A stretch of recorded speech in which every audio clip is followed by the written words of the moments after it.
Pupunta muna ako ka Aling Joanna. Doon ako bibili ng palamig. Kahit ice water lang. Baka init. Kuha muna ako ng isang emerald. Hindi ko pala nasirado pero okay lang. Kaya punta na ako doon kila Aling Joanna. Makabili muna ako. Ang init-init talaga dito. Tapos ang magsasaka, nagtatanim. Ay, naku po. Ayan na. Hello, Aling Joanna. Meron po ba kayong palamig?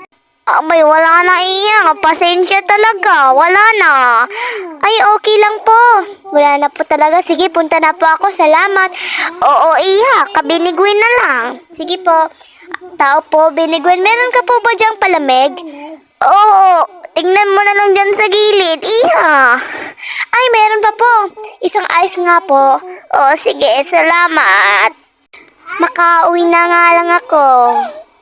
Ang init talaga. Buti na lang marapit yung tindahan sa amin. Ha? Ay, naantok tuloy ako. Ilalagay ko na yung yellow dito sa aking nagyanan para malamig na ito ngayon.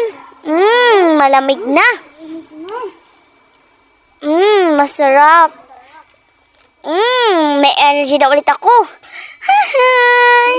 Sarap talaga. Ay, pero apakainit talaga. Lagkit-lagit na ng katawan ko. Ayoko, tapos na ako maligo. Wala palang swimming pool dito. Baka pwedeng may swimming pool na dito. Maghanap ako ng pwedeng pag-anuhan ko di. Ano yun? May nakita ako. It's hot.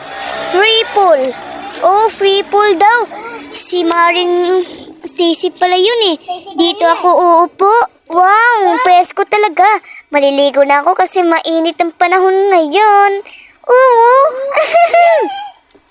Ang sarap talaga maligo. Yun lang, guys. Kasi, comment kayo sa next video. Kakain muna tayo ng ice cream ng palamig. Sarap. Yun lang, guys. Bye-bye.